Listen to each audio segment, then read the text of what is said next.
Kathy and Nancy, what is so funny to me is we haven't talked about you two. You two were the worst teenagers. Like I carved this like Oh, easy path.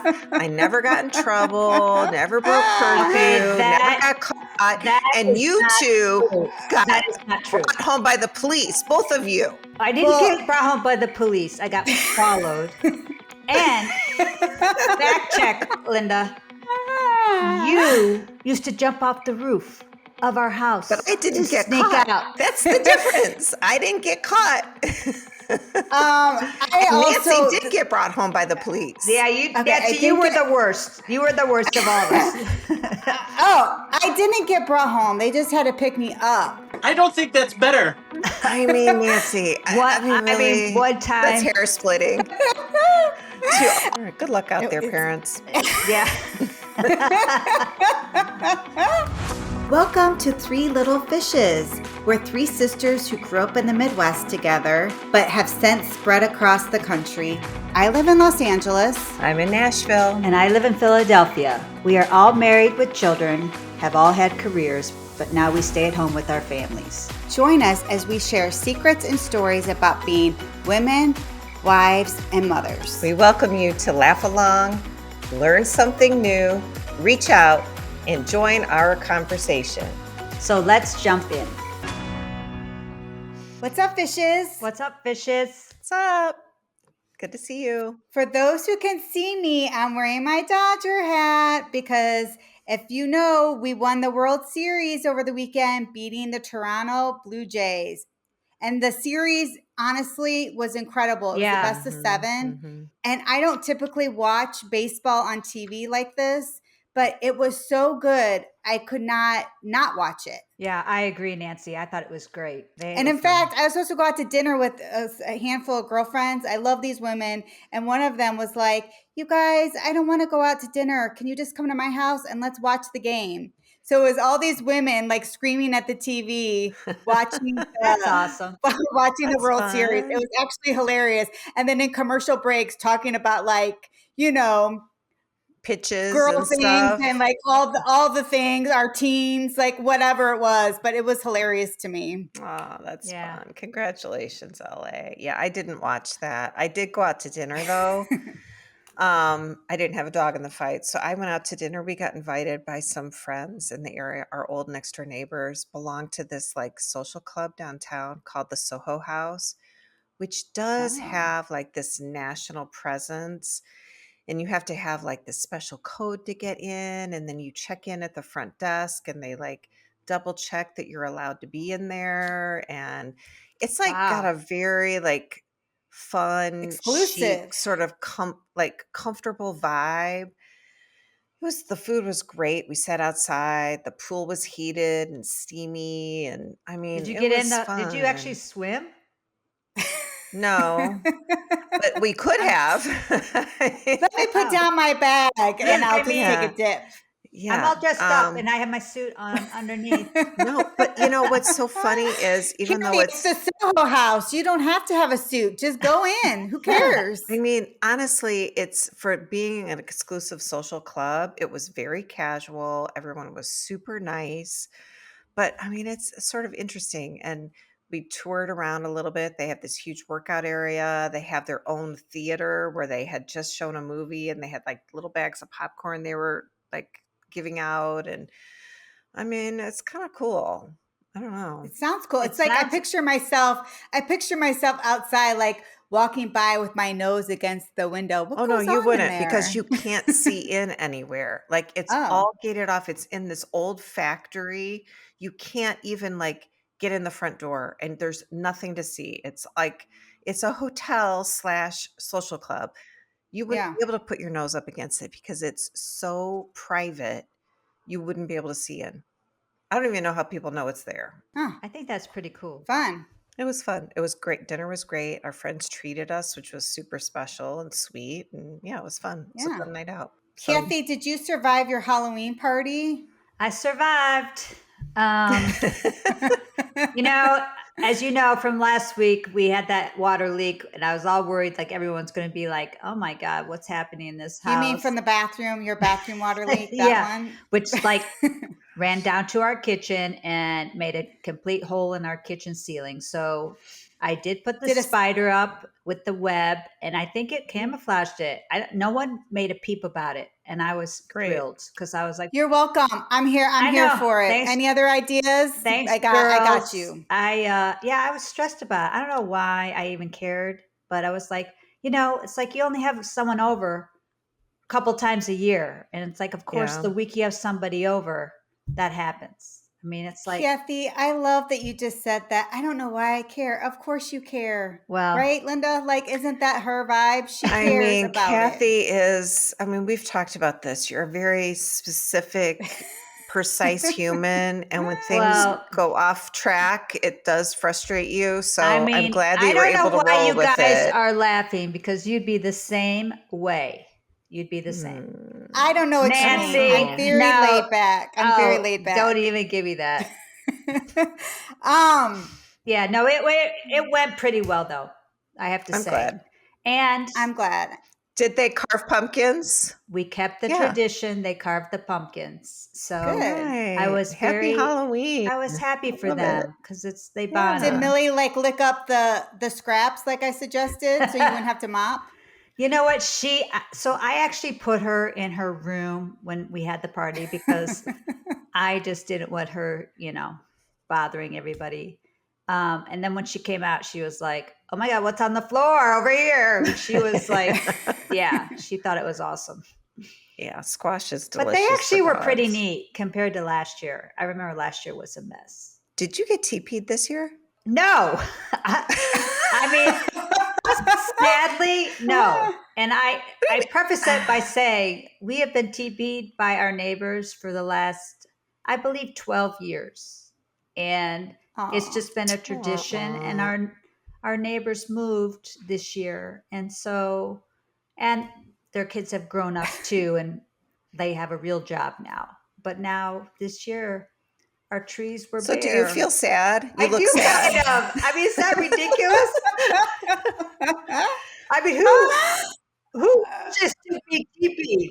I mean, Yeah, I know. You miss your neighbors. That's yeah. sad. I mean, it was is sad. This is something I never thought I would hear you say. Sadly, I didn't get TP'd. I actually Right. think, though, I'm not going to say someone in my household might have TP'd somebody else, though. Just saying. You're trying to carry it on with somebody else. I think they It's did. Halloween. Yeah. All right, you guys, today on the pod, we're going to be talking about hot topics, life with the teen, and what's for dinner. But before we get into it, I just want to ask you to please click the review button right now, wherever you're listening to your pod, and leave us a review so we can have some feedback. Okay, hot topics. So I know this has been talked about a lot, maybe last week, but we are still talking about it. Sydney Sweeney. So she was making all the headlines about the see-through dress that she wore to the Variety's Power of Women event in Beverly Hills, which I didn't realize it was a women's event until I actually looked it up. But what do we think? Are we for it, against it? Have no opinion? I mean, she looked amazing. She's with other women. So I think, in some ways it's fine. But honestly, I don't want to see women. I don't want to see women's I don't wanna breasts see out your there. boobs. Like it was see-through. She has ginormous chest. It's distracting. So if you're trying to empower, I don't know.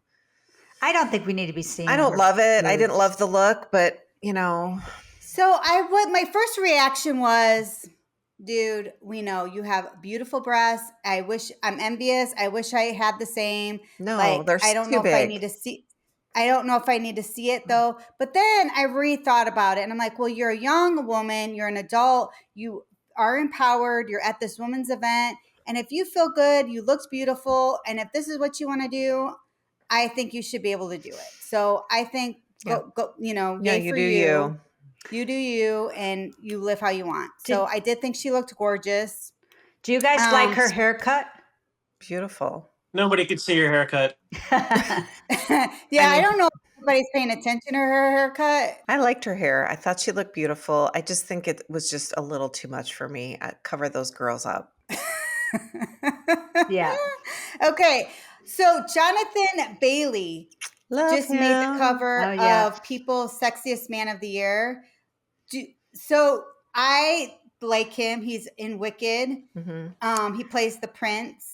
Yeah, but he was the He's, oldest brother in Bridgerton also, which he was it's, adorable in. Oh my no. gosh, he Yeah, was. yeah. I just am See, connecting that. honestly. Yeah, Yeah. he's Yeah, you're beautiful. Yeah. I right. like him. Yeah. Yeah, he's a multi-talented person, and he is I did adorable. send a text to Sarah and Sabrina to ask, like, do the youth college kids care about People's Sexiest Man? Like it used to be this big thing to make Yeah. that cover. And Sarah was Oh. like, I don't think for my age bracket, no. She's I like, don't think. what is that? It doesn't surprise me. But anyway, so I guess it's a little, nod to Passe. him that he's Mhm. like getting a little press. Yeah, But he's a cutie patootie. okay.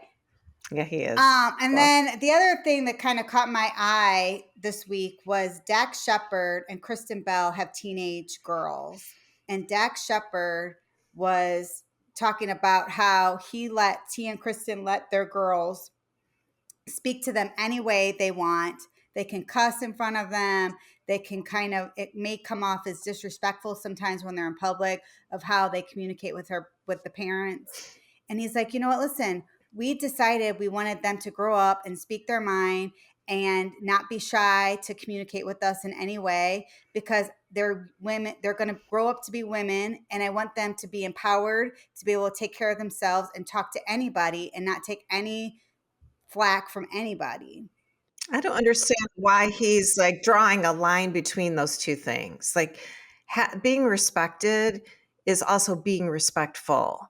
So I don't understand. I don't understand. I do not agree with that delineation at all. It's, to be respected also requires a little bit of self-control Yeah. and grace. I mean, you fly off the handle and swear at people, people shut down. They don't talk to you and you don't get respect. So I think he's encouraging the opposite, in my opinion. I've actually talked to my husband about this too because he sometimes gets in it with my boys. And, sometimes, there is some yelling back and forth. And it's like, I don't know anything about that. the That's point only Me happens is in your either. house, I'm sure. you have to have respect on both sides. And that, I think you definitely have to respect your parents and your elders, but you also have to respect, their point of view. And it goes both ways. And I think sometimes it's hard to balance. Emotions are hard, right? And regulating the emotions. And I'm guilty of it sometimes too. Like Riley or Johanna will be like, "Mom, you're yelling." I'm like, "I'm not yelling. I'm talking to you I direct. I'm know being direct." the temperature gets high. And Riley will be like, "It sounds like yelling. If I were to do that, you would get mad at me." Yeah. So I agree with you. I think it's very difficult to learn to regulate emotions, and I certainly don't want my kids to speak to me in a manner that I feel like that they don't respect what's coming out of my mouth or me because there is a hierarchy. Yeah. So They're at the I bottom thought of it was the totem interesting. pole. Which leads us into, life with teens. Let's jump in. I mean, to me, I'm almost out of this. But if I was talking to somebody who has like a preteen or early young teen, my advice to the parents would be, as a couple, sit down and talk about your teen experience and what went well and what you wish your parents would have done differently and what are your hot buttons, so that and figure out a game plan together. Like, how are we going to handle this? How are we going to handle curfew? How are we going to handle money? How are we going to handle when stuff gets crazy? Because it will get crazy. And if you can talk it out before it even happens and get a game plan together and you can be on the same page, I think it makes life easier when stuff happens because you've already kind of hashed it out. And even if it gets in the back of your mind and you don't have to use it for a couple of years, you already kind of know what is important to your spouse or your partner. So when it comes up, you can deal with it in a like effective way. I think that's hard, right, Kathy? Do you find that that's hard? I think that Tim calls me out sometimes because I don't mean to, but I think sometimes, particularly when it comes to school and the school workload, I sometimes project my experience onto the kids, which I don't mean to do. And he'll call me out sometimes. He's like, "They're not you. This isn't. They're not having the same experiences that you're having." Right. Do you ever find you doing that, or Linda, did you Well, do that? I think, these I think kids have a everybody lot going does. on. And I think even more so now, I mean, everybody's had the hormones, right? Everybody's had the academic stress, the peer pressure, too, as well. But we didn't have social media growing up. And I think Yeah. that adds a whole nother layer of stress to them, just how they're perceived and what they're going to say. And I mean, I feel for them, but I think I always put a lot of stress on myself academically. So I'm always like, when my kids are not doing well, like at our school posts their grades, like even for a test they take, we'll see what it is immediately when Yeah. it's graded, Yeah. and then I'll be like, what happened here? And I'll respond. And like this happened last week actually. My son was like, "Mom, why are you jumping all over my you know what?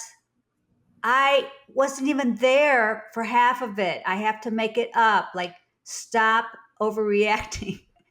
And I was like, "Oh, I'm so sorry." Like, you know, but like, I think, we just want them to do so well that sometimes we forget, like, hey, you need to take a step back and see, is that all the information? Did you like screw that up, or was there more to it?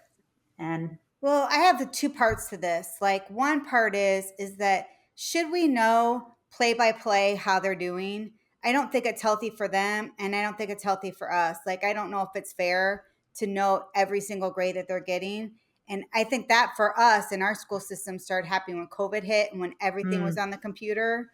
And that Mhm. it's so I mean, I don't know if I that's great for any of us. yeah, I know what you're saying. Like, I think, like in this instance, I was totally in the wrong that I jumped on him for like I shouldn't have. And I think we need to give them a little grace and be like, hey, what's going on? But I do think it's nice that we do know kind of how they're doing all along. So we're not surprised at the end when, oh my gosh, what happened here? Like, you fell off the wagon there. I Yeah, mean, I mean, I guess that leads me to the next mm, question of, we go from we're transitioning from being their manager to their personal assistant, right? Like of kind of like stepping down and being so invested. And I think I don't know, Linda or Kathy, how you guys are handling this, but I think I am a little bit I hang on tight. It's a running joke in this house that I hang on tight for sure. no way. But No way. you know But, one of my kids is a junior in high school and he's getting older. And like, I have to start letting go of the reins some and becoming an assistant, not the manager. And it's a difficult transition, I think, for both parties. What do you guys think? Yeah, I definitely think so. I mean, my son now is a junior as well, and he also wants to be an athlete in college. And I'm always like on him about not only academically, but then what are we doing with him with athletics? And he's like, Mom, I have this. Like, just let me deal with it. Yeah. And I'm like, really? There's a lot going on. And so I think Yeah. there is some point you just have to say, okay, you know what you're doing, and it's just going to work out the way it's going to work out, I guess. I think, if I was a parent listening to this, the teen years are about 10 years of your life. So the arc, you start out with someone who's young, a preteen or whatever, and you get them prepped for the last couple years, which are high school and the beginning of college. And each year you do have to let go of control. And if it means they fall down and they have to pick themselves up, you have to let them, because there is a point where you don't know all the stuff, and you don't need to know all the stuff, and you shouldn't, because that's part of growth too. So if you want this complete adult human, you have to like deal with your own anxieties and let it go eventually. So somehow you and your spouse and your family unit have to set yourselves up for success to let them fly and do their own thing. You can be a safety net, but it's not really your show anymore. So it's hard. It's really hard, but you have to set yourself up. And I would say you set yourself up when you're young, the kids are younger, by establishing some patterns of communication and establishing some boundaries and establishing like some family time and little one-on-one dates that you have with your teen or your preteen, so that you keep that in perpetuity, so that you can keep the communication open, because that's, I think, what Yeah, I gets mean, you through. communication with these kids is key. I mean, It's I key. constantly I try not to hover over him.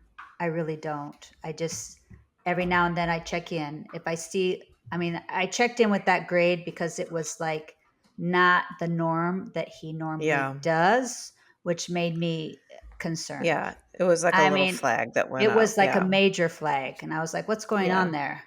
Um, but yeah, I think I agree with you. You have to let them kind of do their own thing and let them fly. It is really hard. Do Yeah. you feel like your teen is the barometer of your house, like sets the tone?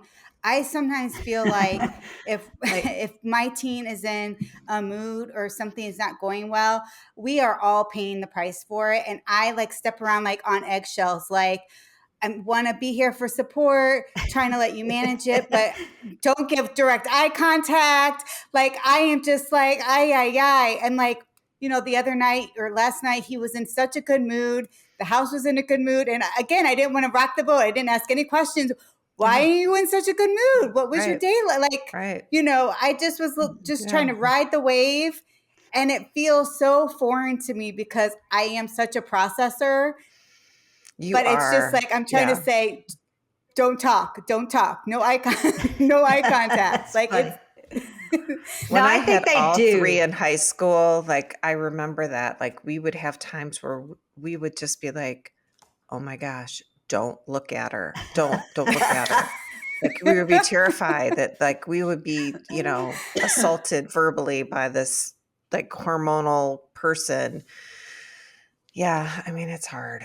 I mean, There's, I feel like we had a good day yesterday too, which is always fun when they're in a good mood and something great yeah, happened at school or sports or whatever. I think our child is more like we know something's bad when he just comes in and doesn't say a word and like goes straight up to his room. We're like, oh. right, So yeah, I right. think, those times you definitely need to check in and find out what's going on. I think, I think the other thing, I was just going to say, I had done some just Googling about this moodiness factor and like teens in general. And yeah, this one site, it was Clear Folk Academy, which I actually enjoyed reading about. They said that 83% of the kids report stress from school. It's mhm, school related because of grades and socially and stuff like that. So mhm, I think, you just have to remember that they are stressed. I mean, their grades, they know their grades matter. So mhm. you telling them all the time is probably not the best strategy. But I would say I am gonna, like, say to people, they are stressed, they have a lot on their plate, and it's our job to help them come up with a toolkit to get them through these Yes. stressful times. So they yeah, need to figure out how to take care of their body, how to get the exercise, making sure they're getting sleep, making sure they're verbalizing and articulating their anxieties to you or someone else, so that they have the tools to manage all the stressors, and then they can take that toolbox with them to college and yeah, beyond. So it's our job to also give them words to express themselves. Like, if Yeah. they fly off the handle at you because they're stressed out about some test or some girl or some boy or whatever is happening, revisit that. How Yeah. could you have Let said them, that let them differently vent. to me? Yeah. They How could you need, have said that to me? I have some ideas, but you tell me. How could you have done that better? Let's Right. process this in a more calm manner so that their toolbox is full. Yeah. Mom used to say something to me that I have always kept in the back of my head, that she's just like, just you have the right to feel, your mood may make you not feel good for whatever reason, and you get to feel that, but you do not get to take it out on me. So if you can't say anything nice, or if you can't be around, Yeah. and not I'm not your punching bag. So you have to get in your own space and figure out how to work that out, and then we'll process it when you feel better. And I always thought that was such great advice Mm-hmm. to, let them feel it. Yeah. Don't get stuck, but you can't take it out on me. Yeah. I Right? like that. The other thing you just said is sleep. So Yeah, I don't think these huge. teenagers realize they still need sleep. I think the studies say they need 8 to 10 hours of sleep a day. Mm-hmm. So I would press that some of these kids are not getting that. And when you're not getting enough sleep, you don't handle anything well, because your body's even more stressed because it's tired. I mean, sometimes my kids would come home from high school and take a nap. Oh, yeah. Like before, like practice or whatever, or doing homework, whatever it is they were going to do.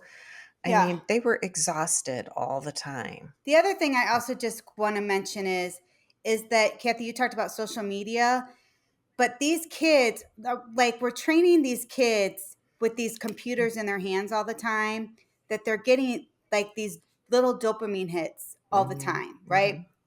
These posts, things that they're seeing, and each little hit, fires their dopamine, and they keep going. They want, the more dopamine they get, the more they want, which they always have their head down in a screen. And I just wonder, it's not healthy for them.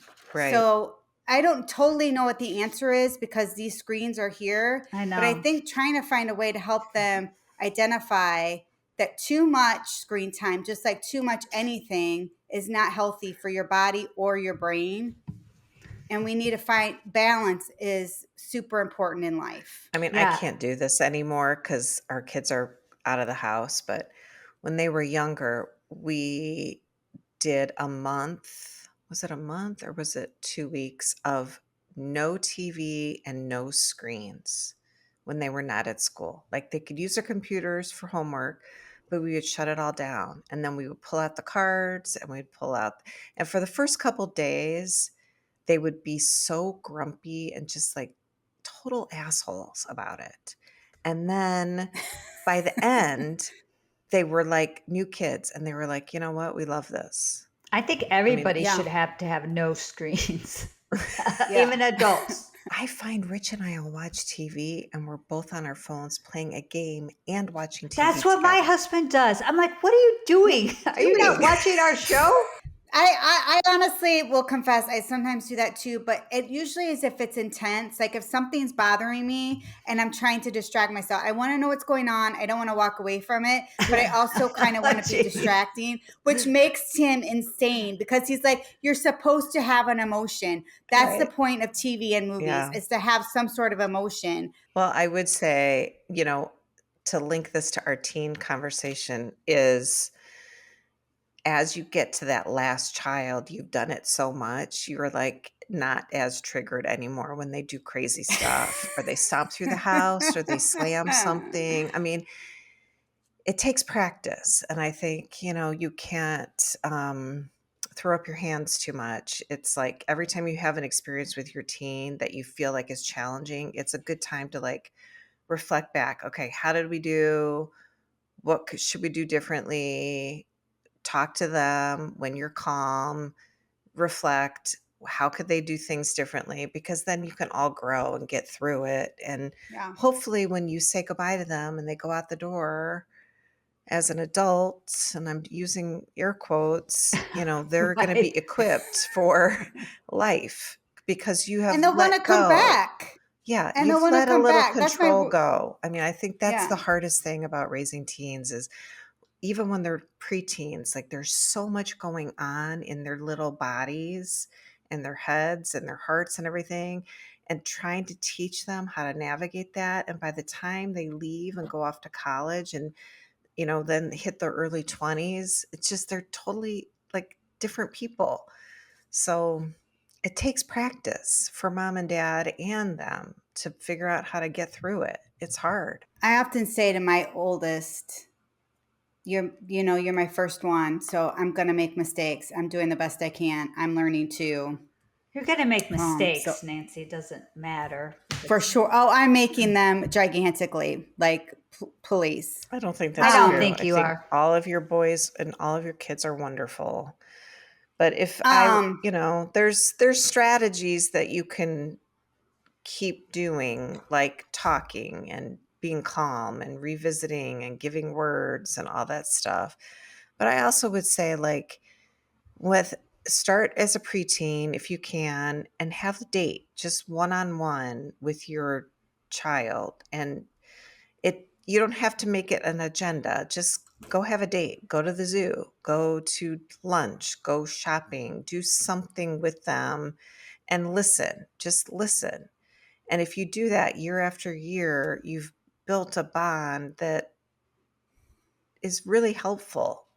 I think dates are great with your kids, one-on-one, like not a whole family event, just you and your child and your spouse and your child. It's huge, huge quality time.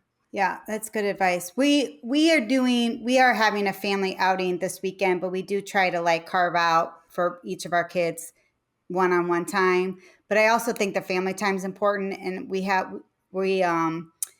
universal tickets that we've had. When we bought them, we were able to get 2 days, and they're going to expire, so we have to use them. Oh, that sounds so fun. we're using our second day this weekend. And I told Tim, I feel like it's coming at a good time for everybody to just go and just have fun and just laugh and just ride the rides and do whatever. I think another strategy is to always have like a couple of phrases in your back pocket. Like, one phrase that my kids have heard a lot is, you would never talk to your friends the way you just said something to me, or you would never treat your friends the way you just treated whomever in our house.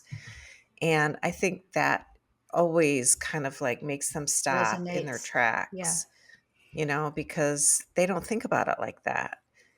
You're the kicking bag, and that's not okay. Like, Dax, Shepard, Kristen Bell, you guys are doing it wrong. I mean, no. Yeah. So, one thing mom always did, and I did this too, and I think it did work, is you can feel and think all the things that you want about me and my rule and our rules here, but you can say them behind closed doors. Like, go to your room, pitch a fit, say whatever you want about me, be mad about whatever rule or boundary or whatever, but do it behind closed doors. Because when you come out, I expect you to talk nicely to me. Again, they're the Dax Shepard and Kristen Bell. Like, self-control is part of being an adult. I just also wanted to just say one more thing before we put this to bed. Like, for us as the parents, like, we talk about the kids needing to get rest and sleep. I think as parents, I feel like we are in this, intense part of our life with like raising these kids. We also need decent, good sleep. So I think it's not just for the teen brain, it's also for the adult brain, the parent brain. We need to also make sure we're taking care of ourselves. Yeah. I mean, I think everybody needs to just remember to take care of themselves. Get the sleep, get the exercise, eat right, eat whole foods, do all the things that you're supposed to do. It's a marathon raising these kids. Okay, so we've talked about teens, but like, Kathy and Nancy, what is so funny to me is we haven't talked about you two. You two were the worst teenagers. Like, I carved this like easy path. I never got in trouble, never broke curfew, never got caught. And you two got brought home by the police, both of you. I didn't get brought home by the police. I got followed. And fact check, Linda, you used to jump off the roof of our house. But I didn't get caught. That's the difference. I didn't get caught. I Nancy also did get brought home by the police. Yeah, Nancy, you were the worst. You were the worst of all of us. I didn't get brought home. They just had to pick me up. I don't think that's better. I mean, Nancy, really, one time. that's hair splitting. To all the parents out there, it's going to be okay that we all make it. Would you think this would be funny now? I hope that I would have some empathy. I hope, but I hope I have some empathy.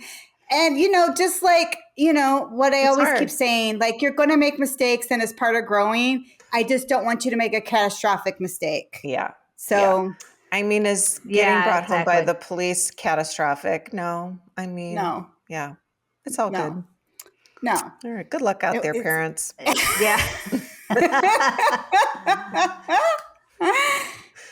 You heard it here. All right, y'all. What's for dinner? So I made stuffed, we're going to put it in the show notes. I kind of modified this thing from the Pioneer Woman. We did stuffed acorn squash I did ground turkey, and then I just did a packet of Uncle Ben's wild rice in there with some onions and peppers and stuff like that, and then baked it. And we had that for lunch. And then I used the leftovers for hash this morning, which my husband didn't love, but I really liked. And I just feel like every time I go to the grocery, I could totally hear him too, to be like, Lynn, I'm not, what is this? He was not super impressed, but I loved it because I put a couple fried eggs on there with some Cholula. I thought it was delicious. Peter might like that. He kind of ate around it. But the reason I did that is it's healthy. We're trying to get more fiber and, vitamins. Squash is in season right now, so it's not expensive. Rice is not expensive. Everything at the grocery is so expensive. So that we stretched, for 2 meals with this very simple dish, and it was very flavorful. So I would recommend it if you guys like squash.